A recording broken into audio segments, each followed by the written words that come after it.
সর্বশেষে আমরা জানতে পারলাম এই নির্বাচনের শেষ মুহূর্তে ভোট গণনার সময় জামাত আমিরকে ব্ল্যাকমেইল করা হয়েছে। তাকে বলা হয়েছে, যদি আপনি এই ভোটের রায় অনুযায়ী আপনার ক্ষমতা চান তাহলে বাংলাদেশে একটা গৃহযুদ্ধ লাগবে। একদিকে আওয়ামী লীগ, একদিকে বিএনপি এবং তাদের সাথে আওয়ামী প্রশাসন আপনাকে কোনো ধরনের সহযোগিতা করবে না। দেশের ভেতর বড় ধরনের কেওয়াজ লাগবে এবং গৃহযুদ্ধের দিকে যাবে দেশ। আপনি কি সেটা চান? এইভাবে বাংলাদেশের একজন হতে যাওয়া ভবিষ্যৎ প্রধানমন্ত্রীকে ব্ল্যাকমেইল করে তার কাছ থেকে দেশটাকে কেড়ে নেওয়া হয়েছে। যাকে বাংলাদেশের মানুষ সমর্থন জানিয়েছে, যাকে ভোট দেওয়ার জন্য মানুষ ট্রেনে করে দাঁড়িপাল্লার স্লোগান দিতে দিতে দেশে ফিরেছে, যাকে ভোট দেওয়ার জন্য বাংলাদেশের মানুষ লস ভর্তি হয়ে স্লোগান দিতে দিতে তার নিজের গন্তব্যে পৌঁছে গেছে, ভোট কেন্দ্রে পৌঁছে গেছে, যাকে বিজয়ী করার জন্য বাংলাদেশের মানুষ নিজের মতো করে নিজের নিরাপত্তা নিজেই নিশ্চিত করে ভোর বেলা থেকে শুরু করে ঠিক ভোট শুরু হওয়ার আগ মুহূর্তে গিয়ে কেন্দ্রে গিয়ে উপস্থিত হয়েছে, সেই মানুষটাকে শেষ পর্যন্ত তার সিংহাসনে বসতে দেওয়া হয়নি, তাকে ব্ল্যাকমেইল করা হয়েছে। যে আমিরে জামাতের প্রতি মানুষের এমন সমর্থন আমরা এবার দেখেছি, বিভিন্ন শ্রেণী পেশার মানুষ, শুধু ইসলামিক ব্যক্তিত্বরা নয় বা কিংবা শুধু জামাত ইসলামীকে পছন্দ করেন সমর্থন করেন এমন ব্যক্তিরা নয়, বরং এবার বাংলাদেশের এমন এমন সব শ্রেণী পেশার মানুষ জামাতকে সমর্থন জানিয়েছে, যেটা অভাবনীয় ছিল, অকল্পনীয় ছিল। কেন চেয়েছিল তারা চাঁদাবাজির বিরুদ্ধে রায় দিতে চেয়েছিল। তারা চেয়েছিল বাংলাদেশের জন্য দুর্নীতি বন্ধ হয়, বাংলাদেশের যেন দুঃশাসন বন্ধ হয়, টাকা পাচার বন্ধ হয়, সুশাসনের জন্য, আইনের শাসনের জন্য তারা এবার দাঁড়িপাল্লাকে বেছে নিয়েছিল।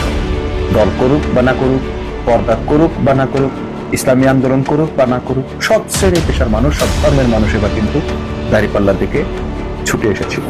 আর এই ভাষা, এই গণমানুষের ভাষা, শ্রদ্ধা, ভালোবাসা উপলব্ধি করতে পেরেছিলেন জামাতের আমির ডাক্তার শফিকুর রহমান।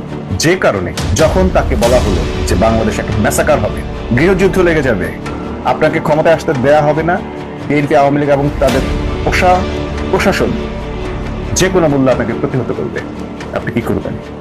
যে জনগণ তাকে ভালোবেসে ভোট দিয়েছে, সেই জনগণের ওপর যদি কেউ অস্ত্র চালায় এবং এরকম হুমকি দেয়, তারা কি করা থাকতে পারে?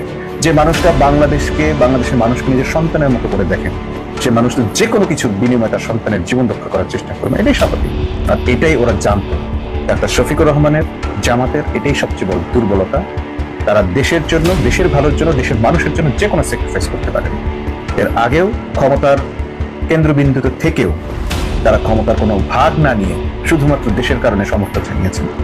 এই বিএনপিকেই সমর্থন জানিয়েছেন। এই বিএনপি বারবার এই জামাতের ভোট নিয়েই, সমর্থন নিয়েই, সহযোগিতা নিয়েই ক্ষমতায় থেকেছে, ক্ষমতায় এসেছে, রাজত্ব ভোগ করেছে।